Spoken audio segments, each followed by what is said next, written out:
श्री स्वामी समर्थ. नमस्कार प्रिय भक्तांनो, या मंत्राच्या साहाय्याने कित्येक संकटे आपोआप दूर होतात, म्हणून आजच्या या मंत्राकडे दुर्लक्ष करू नका. या मंत्राच्या जपाने जीवनात एक शांती पसरते. कोणत्याही कारणामुळे तुमचे मन सतत भयभीत होत असेल, तुमच्या मनात चिंता वाढत चालली असेल, तेव्हा फक्त डोळे मिटून हा मंत्र ऐकत राहा. श्री गुरु दत्तात्रयांचा हा मंत्र तुमचे रक्षण करतो. जिथे तुम्हाला मार्ग दिसत नाही तिथे मार्ग दाखवण्याचे काम करतो. या मंत्रात ध्वनीत इतका चमत्कार आहे की तुम्ही ऐकल्यानंतर तुमचे मन प्रसन्न होऊन जाईल.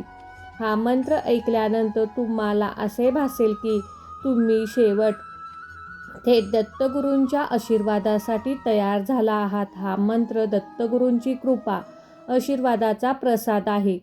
ज्या ठिकाणी हा मंत्र ऐकला जातो त्या ठिकाणी व्यक्तीच्या आयुष्यात नवीन प्रकाश मिळतो. आत्तापर्यंत ज्या भक्तांनी हा मंत्र ऐकला आहे त्या सर्वांनी या मंत्राचा चमत्कार पाहिलेला आहे. तुमची सर्व अडकलेली कामे पूर्ण होतील. तुमच्या घराचे स्वप्न, गाडीचे स्वप्न, मनासारखी नोकरी मिळेल, प्रमोशन होत नसेल तर या सर्व समस्यावर हा मंत्र चमत्कारिक उपाय असणार आहे.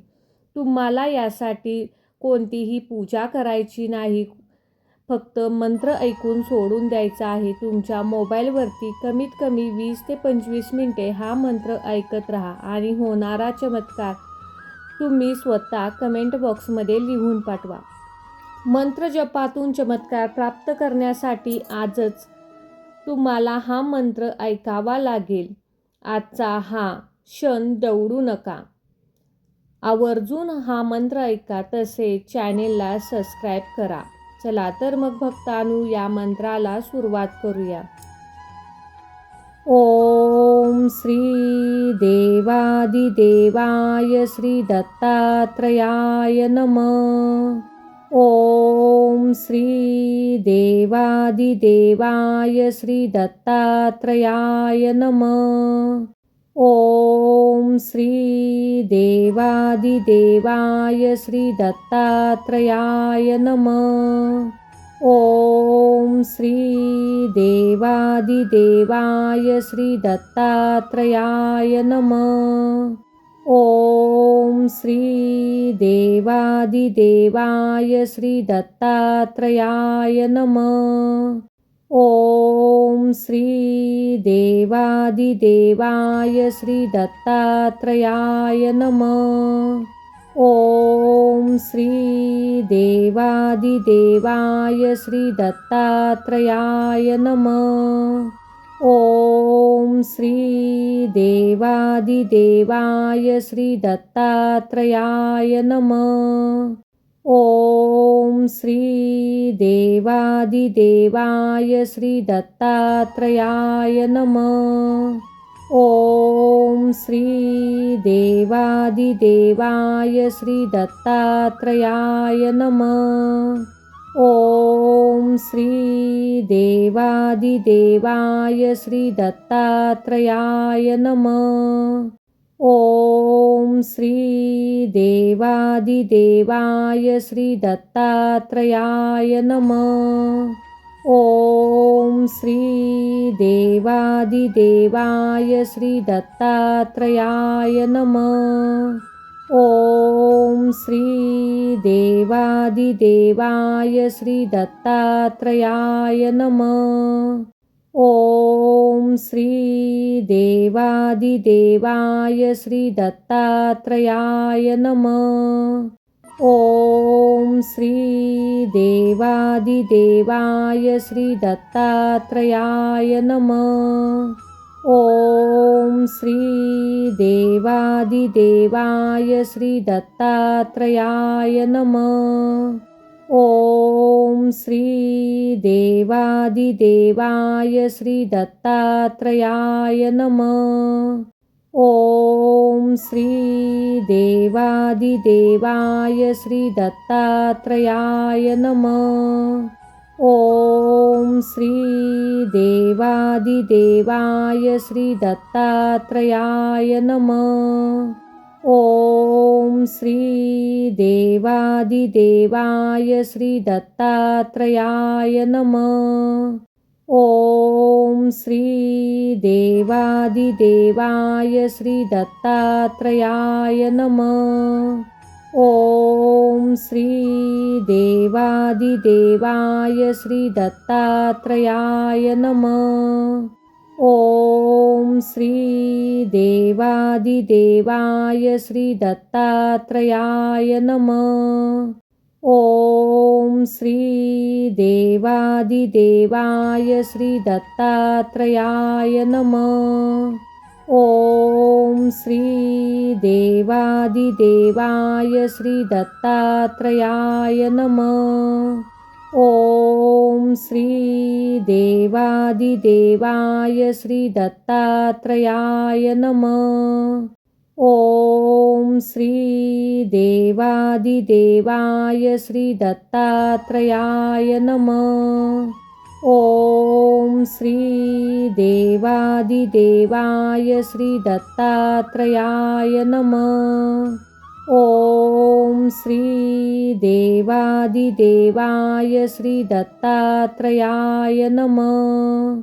ओम श्री देवादिदेवाय श्री दत्तात्रयाय नमः. ओम श्री देवादिदेवाय श्री दत्तात्रयाय नमः. ओम श्री देवादिदेवाय श्री दत्तात्रयाय नमः. ओम श्री देवादिदेवाय श्री दत्तात्रयाय नमः. ओम श्री देवादिदेवाय श्री दत्तात्रयाय नमः. ओम श्री देवादिदेवाय श्री दत्तात्रयाय नमः. ओम श्री देवादिदेवाय श्री दत्तात्रयाय नमः. ओम श्री देवादिदेवाय श्री दत्तात्रयाय नमः. ओम श्री देवादिदेवाय श्री दत्तात्रयाय नमः. ओम श्री देवादिदेवाय श्री दत्तात्रयाय नमः. ओम श्री देवादिदेवाय श्री दत्तात्रयाय नमः. ओम श्री देवादिदेवाय श्री दत्तात्रयाय नमः. ओम श्री देवादिदेवाय श्री दत्तात्रयाय नमः. ओम श्री देवादिदेवाय श्री दत्तात्रयाय नमः. ओम श्री देवादिदेवाय श्री दत्तात्रयाय नमः. ओम श्री देवादिदेवाय श्री दत्तात्रयाय नमः. ओम श्री देवादिदेवाय श्री दत्तात्रयाय नमः. ओम श्री देवादिदेवाय श्री दत्तात्रयाय नमः. ओम श्री देवादिदेवाय श्री दत्तात्रयाय नमः. ओम श्री देवादिदेवाय श्री दत्तात्रयाय नमः. ओम श्री देवादिदेवाय श्री दत्तात्रयाय नमः. ओम श्री देवादिदेवाय श्री दत्तात्रयाय नमः. ओम श्री देवादिदेवाय श्री दत्तात्रयाय नमः. ओम श्री देवादिदेवाय श्री दत्तात्रयाय नमः. ओम श्री देवादिदेवाय श्री दत्तात्रयाय नमः. ओम श्री देवादिदेवाय श्री दत्तात्रयाय नमः. ओम श्री देवादिदेवाय श्री दत्तात्रयाय नमः. ओम श्री देवादिदेवाय श्री दत्तात्रयाय नमः. ओम श्री देवादिदेवाय श्री दत्तात्रयाय नमः. ओम श्री देवादिदेवाय श्री दत्तात्रयाय नमः. ओम श्री देवादिदेवाय श्री दत्तात्रयाय नमः. ओम श्री देवादिदेवाय श्री दत्तात्रयाय नमः. ओम श्री देवादिदेवाय श्री दत्तात्रयाय नमः. ओम श्री देवादिदेवाय श्री दत्तात्रयाय नमः. ओम श्री देवादिदेवाय श्री दत्तात्रयाय नमः. ओम श्री देवादिदेवाय श्री दत्तात्रयाय नमः. ओम श्री देवादिदेवाय श्री दत्तात्रयाय नमः. ओम श्री देवादिदेवाय श्री दत्तात्रयाय नमः. ओम श्री देवादिदेवाय श्री दत्तात्रयाय नमः. ओम श्री देवादिदेवाय श्री दत्तात्रयाय नमः.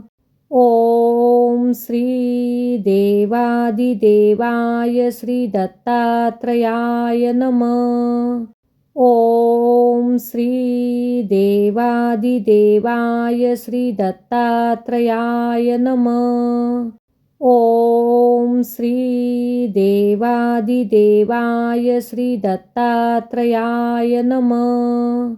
ओम श्री देवादिदेवाय श्री दत्तात्रयाय नमः. ओम श्री देवादिदेवाय श्री दत्तात्रयाय नमः. ओम श्री देवादिदेवाय श्री दत्तात्रयाय नमः. ओम श्री देवादिदेवाय श्री दत्तात्रयाय नमः. ओम श्री देवादिदेवाय श्री दत्तात्रयाय नमः. ओम श्री देवादिदेवाय श्री दत्तात्रयाय नमः. ओम श्री देवादिदेवाय श्री दत्तात्रयाय नमः. ओम श्री देवादिदेवाय श्री दत्तात्रयाय नमः. ओम श्री देवादिदेवाय श्री दत्तात्रयाय नमः. ओम श्री देवादिदेवाय श्री दत्तात्रयाय नमः. ओम श्री देवादिदेवाय श्री दत्तात्रयाय नमः. ओम श्री देवादिदेवाय श्री दत्तात्रयाय नमः. ओम श्री देवादिदेवाय श्री दत्तात्रयाय नमः. ओम श्री देवादिदेवाय श्री दत्तात्रयाय नमः. ओम श्री देवादिदेवाय श्री दत्तात्रयाय नमः. ओम श्री देवादिदेवाय श्री दत्तात्रयाय नमः. ओम श्री देवादिदेवाय श्री दत्तात्रयाय नमः. ओम श्री देवादिदेवाय श्री दत्तात्रयाय नमः. ओम श्री देवादिदेवाय श्री दत्तात्रयाय नमः. ओम श्री देवादिदेवाय श्री दत्तात्रयाय नमः. ओम श्री देवादिदेवाय श्री दत्तात्रयाय नमः. ओम श्री देवादिदेवाय श्री दत्तात्रयाय नमः. ओम श्री देवादिदेवाय श्री दत्तात्रयाय नमः. ओम श्री देवादिदेवाय श्री दत्तात्रयाय नमः. ओम श्री देवादिदेवाय श्री दत्तात्रयाय नमः. ओम श्री देवादिदेवाय श्री दत्तात्रयाय नमः. ओम श्री देवादिदेवाय श्री दत्तात्रयाय नमः. ओम श्री देवादिदेवाय श्री दत्तात्रयाय नमः. ओम श्री देवादिदेवाय श्री दत्तात्रयाय नमः. ओम श्री देवादिदेवाय श्री दत्तात्रयाय नमः. ओम श्री देवादिदेवाय श्री दत्तात्रयाय नमः. ओम श्री देवादिदेवाय श्री दत्तात्रयाय नमः. ओम श्री देवादिदेवाय श्री दत्तात्रयाय नमः. ओम श्री देवादिदेवाय श्री दत्तात्रयाय नमः. ओम श्री देवादिदेवाय श्री दत्तात्रयाय नमः. ओम श्री देवादिदेवाय श्री दत्तात्रयाय नमः. ओम श्री देवादिदेवाय श्री दत्तात्रयाय नमः. ओम श्री देवादिदेवाय श्री दत्तात्रयाय नमः. ओम श्री देवादिदेवाय श्री दत्तात्रयाय नमः. ओम श्री देवादिदेवाय श्री दत्तात्रयाय नमः. ओम श्री देवादिदेवाय श्री दत्तात्रयाय नमः. ओम श्री देवादिदेवाय श्री दत्तात्रयाय नमः. ओम श्री देवादिदेवाय श्री दत्तात्रयाय नमः. ओम श्री देवादिदेवाय श्री दत्तात्रयाय नमः. ओम श्री देवादिदेवाय श्री दत्तात्रयाय नमः.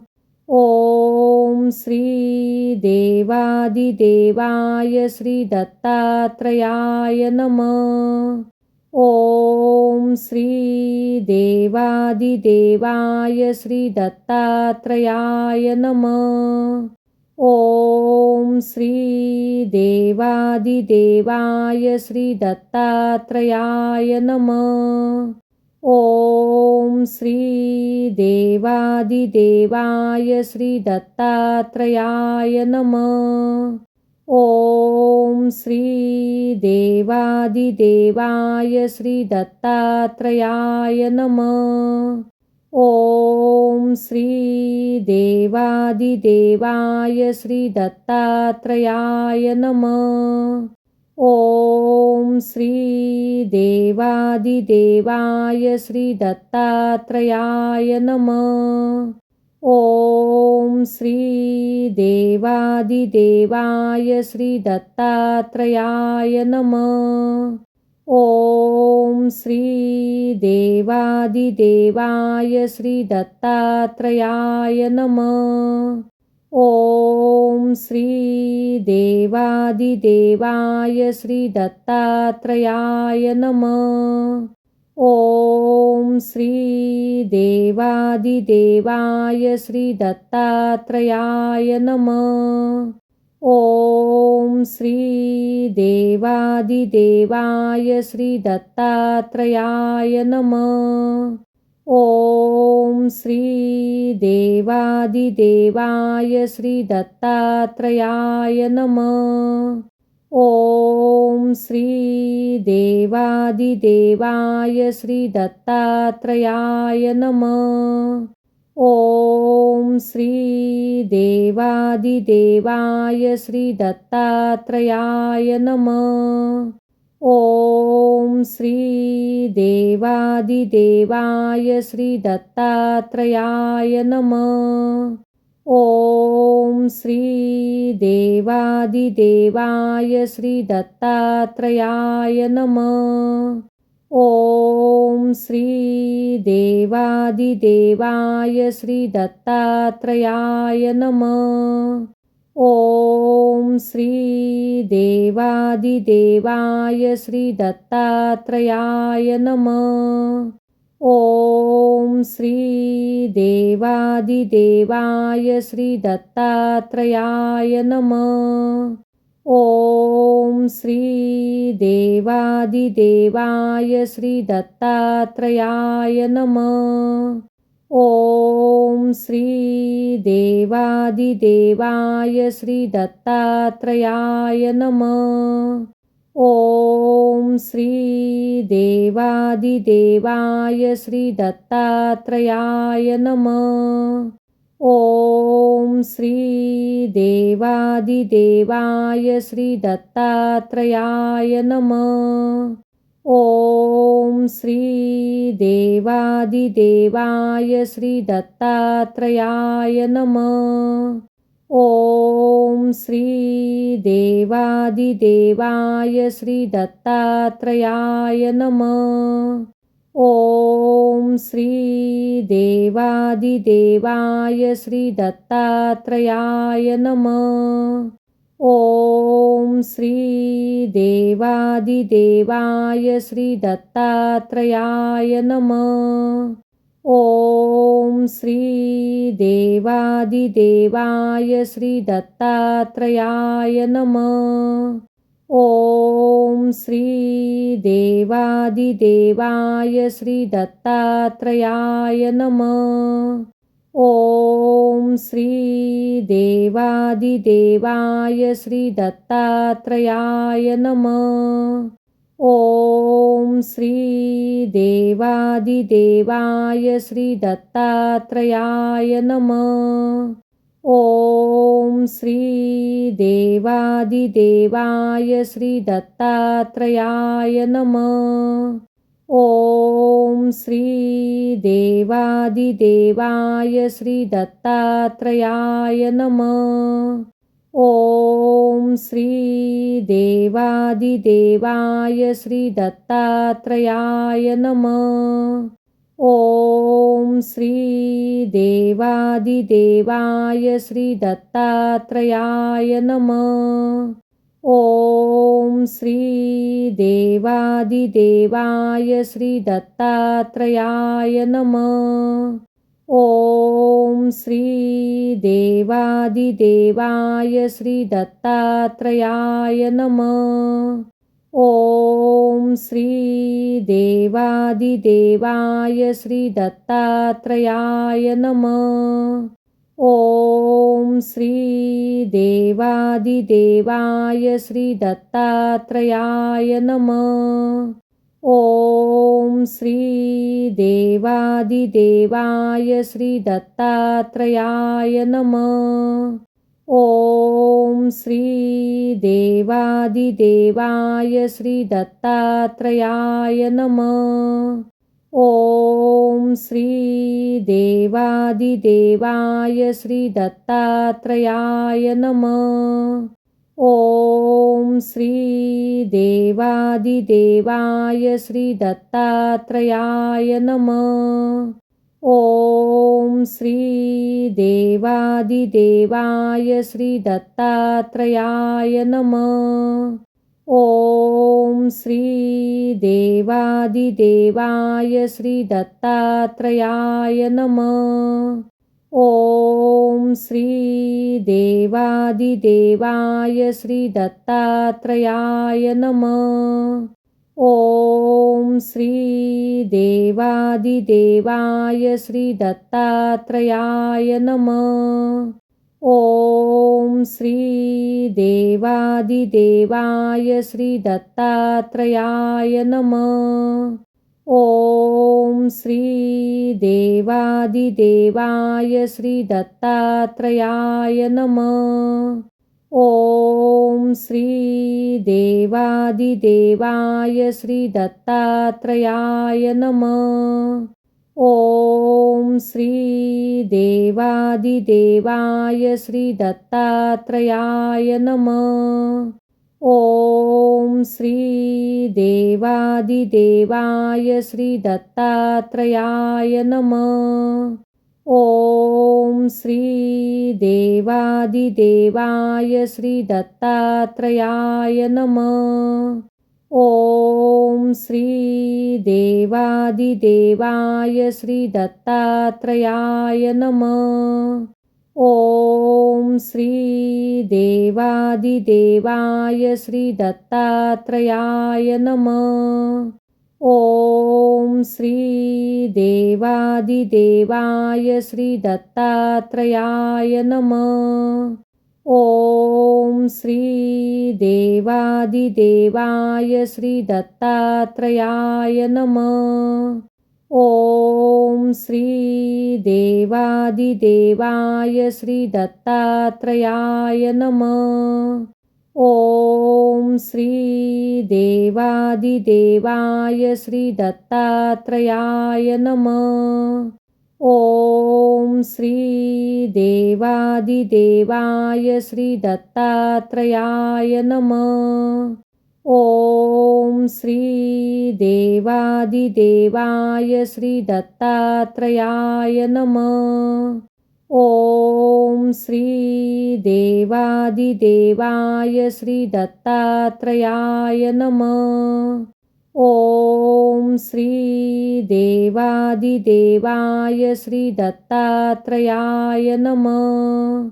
ओम श्री देवादिदेवाय श्री दत्तात्रयाय नमः.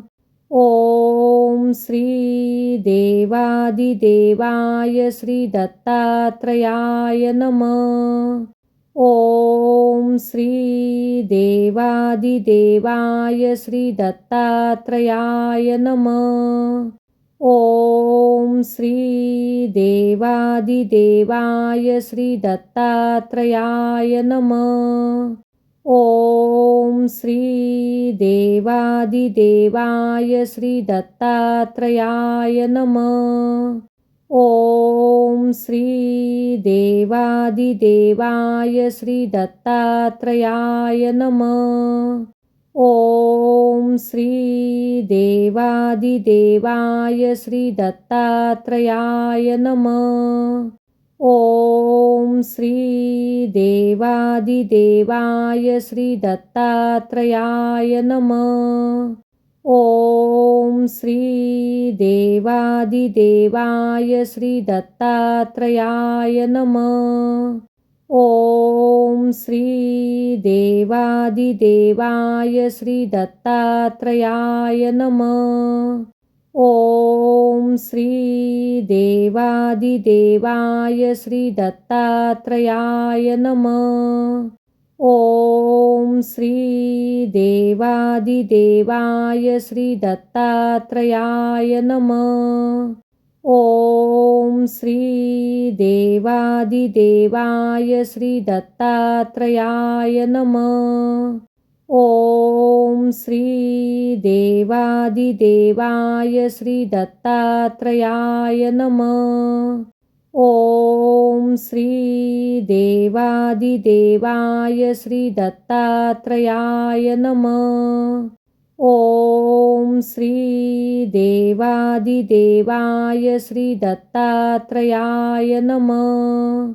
ओम श्री देवादिदेवाय श्री दत्तात्रयाय नमः. ओम श्री देवादिदेवाय श्री दत्तात्रयाय नमः. ओम श्री देवादिदेवाय श्री दत्तात्रयाय नमः. ओम श्री देवादिदेवाय श्री दत्तात्रयाय नमः. ओम श्री देवादिदेवाय श्री दत्तात्रयाय नमः. ओम श्री देवादिदेवाय श्री दत्तात्रयाय नमः. ओम श्री देवादिदेवाय श्री दत्तात्रयाय नमः. ओम श्री देवादिदेवाय श्री दत्तात्रयाय नमः. ओम श्री देवादिदेवाय श्री दत्तात्रयाय नमः. ओम श्री देवादिदेवाय श्री दत्तात्रयाय नमः. ओम श्री देवादिदेवाय श्री दत्तात्रयाय नमः. ओम श्री देवादिदेवाय श्री दत्तात्रयाय नमः. ओम श्री देवादिदेवाय श्री दत्तात्रयाय नमः. ओम श्री देवादिदेवाय श्री दत्तात्रयाय नमः. ओम श्री देवादिदेवाय श्री दत्तात्रयाय नमः. ओम श्री देवादिदेवाय श्री दत्तात्रयाय नमः. ओम श्री देवादिदेवाय श्री दत्तात्रयाय नमः. ओम श्री देवादिदेवाय श्री दत्तात्रयाय नमः. ओम श्री देवादिदेवाय श्री दत्तात्रयाय नमः. ओम श्री देवादिदेवाय श्री दत्तात्रयाय नमः. ओम श्री देवादिदेवाय श्री दत्तात्रयाय नमः. ओम श्री देवादिदेवाय श्री दत्तात्रयाय नमः. ओम श्री देवादिदेवाय श्री दत्तात्रयाय नमः. ओम श्री देवादिदेवाय श्री दत्तात्रयाय नमः. ओम श्री देवादिदेवाय श्री दत्तात्रयाय नमः. ओम श्री देवादिदेवाय श्री दत्तात्रयाय नमः. ओम श्री देवादिदेवाय श्री दत्तात्रयाय नमः. ओम श्री देवादिदेवाय श्री दत्तात्रयाय नमः. ओम श्री देवादिदेवाय श्री दत्तात्रयाय नमः. ओम श्री देवादिदेवाय श्री दत्तात्रयाय नमः. ओम श्री देवादिदेवाय श्री दत्तात्रयाय नमः. ओम श्री देवादिदेवाय श्री दत्तात्रयाय नमः. ओम श्री देवादिदेवाय श्री दत्तात्रयाय नमः. ओम श्री देवादिदेवाय श्री दत्तात्रयाय नमः. ओम श्री देवादिदेवाय श्री दत्तात्रयाय नमः. ओम श्री देवादिदेवाय श्री दत्तात्रयाय नमः. ओम श्री देवादिदेवाय श्री दत्तात्रयाय नमः. ओम श्री देवादिदेवाय श्री दत्तात्रयाय नमः. ओम श्री देवादिदेवाय श्री दत्तात्रयाय नमः. ओम श्री देवादिदेवाय श्री दत्तात्रयाय नमः. ओम श्री देवादिदेवाय श्री दत्तात्रयाय नमः. ओम श्री देवादिदेवाय श्री दत्तात्रयाय नमः. ओम श्री देवादिदेवाय श्री दत्तात्रयाय नमः. ओम श्री देवादिदेवाय श्री दत्तात्रयाय नमः. ओम श्री देवादिदेवाय श्री दत्तात्रयाय नमः. ओम श्री देवादिदेवाय श्री दत्तात्रयाय नमः. ओम श्री देवादिदेवाय श्री दत्तात्रयाय नमः. ओम श्री देवादिदेवाय श्री दत्तात्रयाय नमः. ओम श्री देवादिदेवाय श्री दत्तात्रयाय नमः.